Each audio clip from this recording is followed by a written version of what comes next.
রংপুরে একই পরিবারের 4 জনকে খুন করার ঘটনার মোড় এবার অন্যদিকে। এতে কঠিনভাবে ফেঁসে যাচ্ছেন স্বরাষ্ট্রমন্ত্রী। বিস্তারিত জানতে ভিডিওগুলো দেখতে থাকুন। রংপুরে একই পরিবারের 4 জনকে হত্যার ঘটনায় পুলিশের দেয়া বক্তব্যের সঙ্গে মিলছে না ময়নাতদন্ত। এর সঙ্গে যুক্ত হয়েছে বিদ্যুৎ ও শার্ট বিতর্ক। ফলে এই নৃশংস হত্যাকাণ্ডকে ঘিরে রহস্য আরও ঘনীভূত হচ্ছে। রংপুরে 4 খুনের ফরেনসিক রিপোর্টের একটি বিষয়ের সঙ্গে পুলিশ কমিশনারের বক্তব্যের মিল পাওয়া যায়নি। রংপুরের 4 খুন নিয়ে পুলিশের বক্তব্য বিশ্বাস করছেন না গণপতি চক্রবর্তীর ভাই ও মামলার বাদী গোপীনাথ চক্রবর্তী। তিনি দাবি করেন, বাড়িতে ঢুকে একই পরিবারের 4 জনকে মাত্র 2 জনের পক্ষে হত্যা করা সম্ভব না। রংপুরের রহস্যের জট যেন বাড়ছেই। একই পরিবারের 4 সদস্যের হত্যাকাণ্ড নিয়ে মানুষের মনে জমাট প্রশ্নগুলো খুঁজছে যথাযথ উত্তর, যদিও তা মেলেনি এখনো। অবশ্য মেয়েটার বীর্য বাড়িতে, বীর্যটা রাখছি আমি। মেয়ের মাকে দেখছে তো ওই করছে বীর্য রাখো, ওটাও একটু। একটি বাড়ি ভেতর থেকে তালাবদ্ধ, তার ভেতরে পড়ে আছে একই পরিবারের 4 জন মানুষের পচা গলা মরদেহ। এবং বলা হচ্ছে পুলিশের তরফ থেকে যে ইয়াবা সেবী 2 জন যুবক ছাদে ইয়াবা সেবন করছিল, সেই সময় তাদেরকে নিষেধ করার কারণেই এই ঘটনা ঘটেছে। কিন্তু ঘটনা ক্রমেই উল্টো স্রোতে বইছে। এটা নিয়ে যে দুঃখ প্রকাশ করবেন, সমবেদনা জানাবেন, সেই সুযোগটাও নাই। কারণ এটা নিয়ে নানান রকম প্রশ্ন দেখা দিছে, এর মধ্যে আবার রাজনীতিও ঢুকে গেছে, আবার ছেঁচড়ামিও ঢুকে গেছে। দর্শক আসসালামু আলাইকুম। যে যেখান থেকে ভিডিওটি দেখার জন্য ক্লিক করেছেন, ভিডিওটি মনোযোগ সহকারে দেখবেন। প্রিয় দর্শক শ্রোতা, আপনারা সকলেই জানেন রংপুরে একই পরিবারের 4 জনকে খুন করা হয়েছে। এ সম্পর্কে ইতিমধ্যে অনেক কিছু আপনারা জেনে ফেলেছেন। প্রিয় দর্শক শ্রোতা, একই পরিবারকে যে শেষ করা হলো, এর পেছনের মূল রহস্যটা কি এটা আপনারা জানেন? দর্শক শ্রোতা, 2 জন ব্যক্তি সেই বাড়ির ছাদে মাদক সেবন করতেছিল। দর্শক শ্রোতা, তখন বাড়িওয়ালা গেলে বাড়িওয়ালাকে ওখানেই গলা টিপে দুনিয়া থেকে শেষ করে দেয়। সেই আওয়াজ পেয়ে স্ত্রী যায়, স্ত্রীকেও শেষ করে দেয়। পরবর্তীতে মেয়ে গেল, মেয়েকেও শেষ করে দিল। রুমের মধ্যে এসে ছোট্ট একটা সন্তান ছিল, তাকেও শেষ করে দেয়। এরপরেই ওই রুমের মধ্যেই সেই 2 জন ঘাতক মনে করেন ওখানে খাওয়া দাওয়া করে গোসল দিয়ে আবার বাড়িতে চলে যায়, রুমে তালা দিয়ে। দর্শক, এমনই ঘটনা ছিল, কিন্তু এখন ঘটনা উল্টে যাচ্ছে। দর্শক শ্রোতা, এই ঘটনার মোড় অন্যদিকে যাওয়ার কারণে স্বরাষ্ট্রমন্ত্রী সালাউদ্দিন আহমদও কঠিন বিপাকে পড়ে গেছেন, কঠিন বিপদের মধ্যে পড়ে গেছেন। দর্শক শ্রোতা, তাকে গ্রেপ্তারের দাবিও তোলা হচ্ছে। দর্শক শ্রোতা, ইতিমধ্যে কিন্তু জামাতের আমির শফিকুর রহমান সরাসরি স্বরাষ্ট্রমন্ত্রী সালাউদ্দিন আহমেদের উপর দোষ দিয়েছে। তিনি বলেছেন তাকে এর দায় নিতে হবে। দর্শক শ্রোতা, এখন আবার নতুন একটা তদন্তের রিপোর্ট এসেছে। সেই মেয়ে, একটা যুবক যে মেয়ে ছিল, সেই মেয়েকে নাকি মানে এই দুনিয়া থেকে শেষ করার আগে তার সঙ্গে খারাপ কিছু করা হয়েছে। কি করা হয়েছে বুঝতে পারতেছেন? মানে সবকিছু মিলিয়ে ঘটনার মোড় অন্যদিকে যাচ্ছে। তাছাড়া সেদিন কেন বিদ্যুতের লাইন অফ ছিল সেই বাসায়, মানে সবকিছু মিলিয়ে খুবই গুরুত্বপূর্ণ চাঞ্চল্যকর তথ্য বেরিয়ে আসতেছে। সেই 2 জন আসামি কিন্তু গ্রেপ্তার হয়েছে এবং 2 জন আসামি আস্তে আস্তে চাঞ্চল্যকর তথ্য দিচ্ছে। দর্শক, আজকের ভিডিওটি দেখলেই সমস্ত কিছু বুঝতে পারবেন। তো বেশি কথা বলবো না, সরাসরি ভিডিও ক্লিপে চলে যাই। আপনারা মনোযোগ সহকারে বিস্তারিত ভিডিওগুলো সম্পূর্ণ দেখতে থাকুন। রংপুরে 4 খুনের ফরেনসিক রিপোর্টের একটি বিষয়ের সঙ্গে পুলিশ কমিশনারের বক্তব্যের মিল পাওয়া যায়নি। নিহতদের উদ্ধারের পর 23 তারিখ পুলিশ কমিশনার মোহাম্মদ আব্দুল মাবুদ জানান, গণপতি চক্রবর্তীর মেয়ে আগামী চক্রবর্তীর মুখের চোয়াল ভেঙে যায়। কিন্তু ফরেনসিক প্রতিবেদনে উঠে এসেছে ভিন্ন তথ্য। তার প্রাণ যাওয়ার ক্ষেত্রে সেই সময় তারা রশি দিয়ে তার গলায় এবং মুখে পেঁচিয়ে ধরে। একটা প্যাচ গলার উপর দিয়ে যায়, একটা প্যাচ মুখের উপর দিয়ে যায়। তারা এত জোরে এই রশিটা টান দেয়, তার মুখের চোয়াল ভেঙে যায় এবং চোখটা ঠিকরে বের হয়ে যায়। রংপুরের পুলিশ কমিশনার মরদেহ উদ্ধার ও 2 জনকে গ্রেফতারের পর সংবাদ সম্মেলনে জানান, আগামী চক্রবর্তীর গলায় ও মুখে দড়ি পেঁচিয়ে তাকে হত্যা করা হয়। এ সময় তার মুখের চোয়াল ভেঙে যায় এবং চোখের মণি বেরিয়ে আসে। লোডশেডিং কিংবা ঘরের বাইরের তীব্র গরমে ওয়ালটন রিচার্জেবল ফ্যান থাকলে থাকবে শুধু বাতাস আর বাতাস। তবে নিহত 4 জনের ফরেনসিক প্রতিবেদন তৈরি করা চিকিৎসক ডাক্তার বাবলু কিশোর বিশ্বাস জানান, আগামী চক্রবর্তীর মুখের চোয়াল ভাঙা ছিল না। চোয়াল কোনো ভাঙা সাইন আমরা পাইনি। রংপুর মেডিকেল কলেজের ফরেনসিক মেডিসিন বিভাগের সহযোগী অধ্যাপক ও ময়নাতদন্তকারী এই চিকিৎসক জানান, নিহতদের শরীরের বেশ কিছু জায়গায় আঘাতের চিহ্ন খুঁজে পেয়েছেন তারা। তবে মৃত্যুর কারণ হিসেবে এসব আঘাত যথেষ্ট না। তার মতে ওই 4 জনকে শ্বাসরোধ করে হত্যা করা হয়। গলাতে আমরা সবগুলিতেই দাগ পেয়েছি, কোনোটার বুকে আঘাত আছে, মাথায় আঘাত আছে, তবে সেগুলি মৃত্যুর জন্য যথেষ্ট না। আমরা সেজন্য আমাদের যেটা হচ্ছে গলার ফাইন্ডিংসটাই আমরা বেশি পেয়েছি এবং আমরা মনে করছি যে শ্বাসরুদ্ধ করেই হত্যা করা হয়েছে। সেই সঙ্গে মরদেহের মুখে দাহ্য পদার্থ বা অ্যাসিডের উপস্থিতি লক্ষ্য করা যায়নি বলেও নিশ্চিত করেন তিনি। ময়নাতদন্তকারী এই চিকিৎসকের মতে মরদেহগুলোই পচন ধরায় তাদের মুখ কালো হয়ে যায়, এমনকি পচনশীল পদার্থ বেরিয়ে আসতে শুরু করে। অ্যাকচুয়ালি না, এটা কেমিক্যাল দিয়ে ঝলসানো না, এটা হচ্ছে পচন প্রক্রিয়ারই একটা অংশ। পচন প্রক্রিয়ারই একটা অংশ, যে আপনার যে অংশটা এক্সপোজ থাকে সাধারণত সে অংশটা আস্তে আস্তে কালো হয়ে যায় এবং পুরো বডি অ্যাকচুয়ালি আস্তে আস্তে পচনের প্রক্রিয়াতেই কালো হয়ে যায়। এটার মধ্যে কোনো অ্যাসিড ঝলসানো টলসানোর কোনো কিছু নাই। আলোচিত এই হত্যাকাণ্ডের আগে দুই নারী সদস্যকে যৌন নিপীড়ন করা হয়েছিল কিনা এমন প্রশ্নের জবাবে তিনি জানান, এরকম কোনো আলামত খুঁজে পাননি তারা। গত শনিবার রংপুরের মাছুয়াপাড়ায় নিজ বাসা থেকে স্ত্রী ও দুই সন্তান সহ উদ্ধার করা হয় রংপুর জিলা স্কুলের সাবেক শিক্ষক গণপতি চক্রবর্তীর মরদেহ। এরপর পুলিশ কমিশনারের সংবাদ সম্মেলনে দেয়া তথ্য নিয়ে শুরু হয় নানা সমালোচনা। রংপুরের 4 খুন নিয়ে পুলিশের বক্তব্য বিশ্বাস করছেন না গণপতি চক্রবর্তীর ভাই ও মামলার বাদী গোপীনাথ চক্রবর্তী। তিনি দাবি করেন বাড়িতে ঢুকে একই পরিবারের 4 জনকে মাত্র 2 জনের পক্ষে হত্যা করা সম্ভব না। হত্যার পর অপরাধীরা বাড়িতে ঘুরে বেড়াবে সেটাও তিনি বিশ্বাস করেন না। তার ধারণা হত্যাকাণ্ডের পেছনে আরো বড় কোনো শক্তি থাকতে পারে। একই সঙ্গে নিরুপায় কণ্ঠে গোপীনাথ বলেন, পুলিশ যদি তদন্তে ব্যর্থ হয় তাহলে কি করার আছে, যা হবে তাই মেনে নিতে হবে। তদন্ত হয়, সন্দেহটা ওই জায়গা যে 2টা লোকের পক্ষে এই হত্যাকাণ্ড করা সম্ভব নয়। 2টা লোকে 4টে লোক মারবে এবং মারিয়ে তারা সুস্থভাবে থাকিয়ে ঘুমাবে, বাড়িতে বসে থাকবে, এটা কখনোই সম্ভব নয়। হাত পাও কাঁপবে। একটা মানুষ খুন করা 4টিখানি কথা নয়। এর পিছনে কোনো বড় শক্তি আছে, অলক্ষ্যে আড়ালে। স্যান্ডেলিনা সো, রূপচর্চায় আভিজাত্য। গেল শনিবার রংপুরের মাছুয়াপাড়া থেকে স্ত্রী ও 2 সন্তান সহ গণপতি চক্রবর্তীর মরদেহ উদ্ধার করা হয়। এর 36 ঘন্টার মধ্যে মুগ্ধ ও সিদ্ধার্থ নামের 2 জনকে গ্রেফতার করে আইন শৃঙ্খলা বাহিনী। তারাই হত্যাকাণ্ড ঘটিয়েছে এই মর্মে সংবাদ সম্মেলনও করে পুলিশ।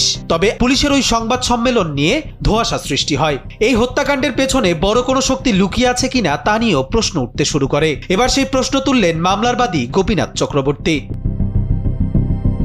মঙ্গলবার দুপুরে সপরিবারে নিহত গণপতি চক্রবর্তীর বাড়ির উঠানে শ্রাদ্ধ অনুষ্ঠান আয়োজন করেন স্বজনরা। সেখানে সাংবাদিকদের সঙ্গে কথা বলেন গণপতির ভাই গোপীনাথ। তিনি জানান তার ভাইয়ের সঙ্গে কারো বিরোধ ছিল বলে শোনেননি। এ সময় কে বা কারা সপরিবারে গণপতি চক্রবর্তীকে হত্যা করলো, সত্য ঘটনা কি তদন্ত করে তা উন্মোচনের অনুরোধ জানান তিনি।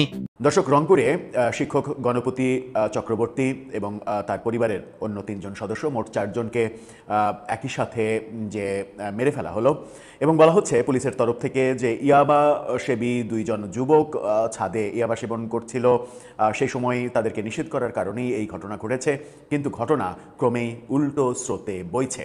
এরই মাঝে আমরা দেখেছি সরকার রংপুরের যিনি মেট্রোপলিটন কমিশনার পুলিশের, তাকে প্রত্যাহার করা হয়েছে। সেখান থেকে তাকে প্রত্যাহার করে নেওয়া হয়েছে। তাকে সংবাদ সম্মেলনে বেশ কান্নাকাটি করতেও আমরা দেখেছিলাম।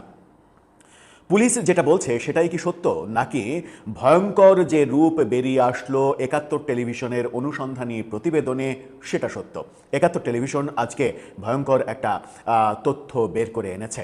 সেখানে এই 4 মৃতদেহের পোস্টমর্টমে যে ডোম ওদের শরীর কেটেছে, সেই ডোমের সাক্ষাৎকার প্রচার করেছে এবং ডোমের সাক্ষাৎকারেই সব কিছু লণ্ডভণ্ড হয়ে গেল বোধহয়। এই ডোমের সাক্ষাৎকারের ঘটনা, ডোম যে তথ্যগুলো দিল সেগুলো যদি সত্য হয়ে থাকে তাহলে নিশ্চিত করেই বলা যায় যে স্রেফ ইয়াবা সেবনের সিম্পল কারণে কোনোভাবেই এই ঘটনা ঘটতে পারে না।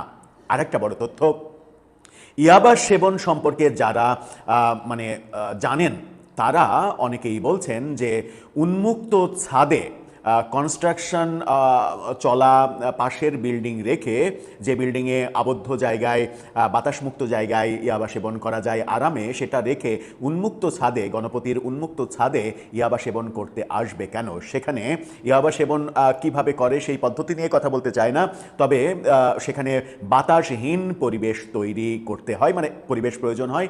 বাতাস হলে ইয়াবা সেবন করা যায় না। এই কারণেই যুক্তি হিসেবে আসছে খোলা ছাদে, উন্মুক্ত ছাদে এই কাজটা করা সম্ভব নয় অনেকখানি। তাহলে পুলিশ যে যুক্তি দিচ্ছে সেই যুক্তিগুলো কি মিথ্যা? কি বেরিয়ে আসলো ডোমের সাক্ষাৎকারে, চলুন একটু জেনে দেখি এবং বুঝে দেখার চেষ্টা করি। যদি ডোমের কথাবার্তাগুলো সত্য হয় তাহলে কোন সত্য লুকানোর চেষ্টা করা হচ্ছে। থাকবেন পলিটিক্স টিভির নিয়মিত আয়োজনে।